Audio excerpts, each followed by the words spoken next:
All right, welcome. We're going to talk about something that hits close to home for a lot of people, the true cost of owning a new family car. And yeah, we're going way beyond that big number you see on the window sticker. So, to make this real, we're going to pick a popular family hauler as our guinea pig, if you will. The 2027 Chevrolet Traverse. Okay, let's really dive into this. So you walk onto the lot, and this is the first number you see, the manufacturer's suggested retail price, or MSRP. And for a nicely loaded Traverse, we're talking nearly $60,000. That is not a small chunk of change. But here's the thing, and this is so important.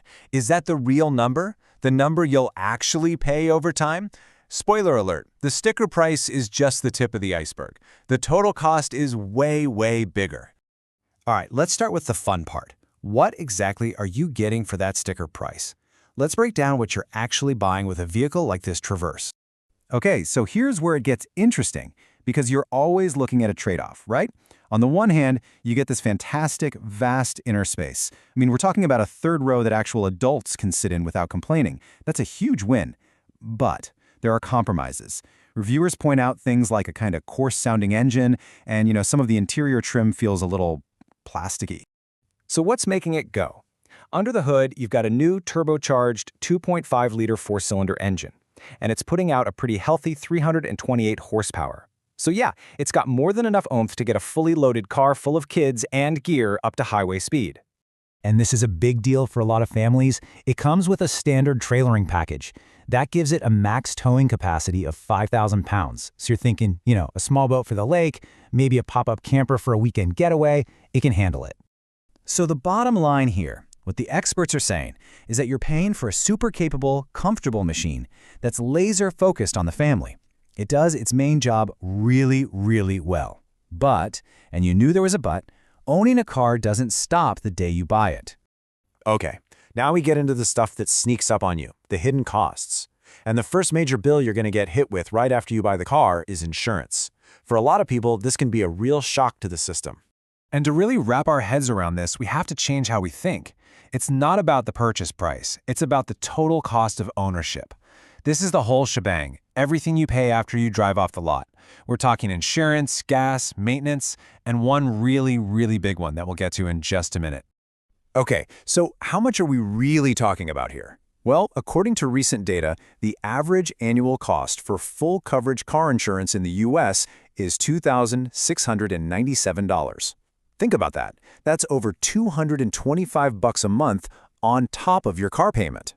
And get this, your own driving record can make that number explode. A single speeding ticket can jack up your rates by an average of 22%. And a DUI? Whoa, that can nearly double your premium with a massive 96% increase. That's a huge financial penalty. All right, now for the big one, the silent killer of your car's value, depreciation. This is the money your car loses literally every single day just for existing. And to really see how huge this is, let's look at a pretty dramatic example, the Cadillac Escalade. Now I know, it's a different beast than the Traverse, but the numbers here perfectly illustrate the power of depreciation. For a luxury SUV like this, depreciation makes up about half, 50%, of the entire cost of ownership over 5 years. That's more than you'll spend on gas, insurance, and maintenance combined. And if we want to get even more specific, other data shows the average Escalade loses nearly 62% of its original value in just 5 short years. What does that look like in actual dollars? Well, it's like losing almost $55,000 from what you paid for it. That's an absolutely massive financial hit, just for owning the vehicle. And this isn't normal, even for big SUVs. The value drop is significantly steeper than the average for other large luxury SUVs, and way, way above the dip for SUVs in general. It's a massive hidden cost. So, with all these costs piling up, you gotta ask, how is this whole equation changing? Well, the market is definitely evolving. We're seeing new super efficient options that have their own unique cost profiles. It's worth paying attention to what's coming down the road. For example, let's look at the upcoming Kia Carnival Hybrid. It's expected to be priced right around the same as the Traverse we've been talking about, but its combined miles per gallon is expected to be in the mid-30s. That completely changes the long-term math on what you're spending at the gas pump. And then you have the big players like Toyota who are going all in on EVs. They're planning to build 2 new 3-row electric SUVs right here in the US. And that brings a whole new set of factors into the mix, right? Now you have to think about battery life, charging costs, and how these new EVs will depreciate. It's a whole new puzzle to solve. Okay, so what's the big takeaway here? With all of these different moving parts, how can you actually be a smarter car buyer? You know, it really boils down to these 3 things. The sticker price is obvious. That's what you pay up front. But you also have to consider the running costs, your insurance, your fuel, your maintenance. And then there's the big one, the value loss or depreciation. Before you even set foot in a dealership, you should be getting insurance quotes, researching real-world fuel economy, and looking up the projected resale value for any car you're thinking about.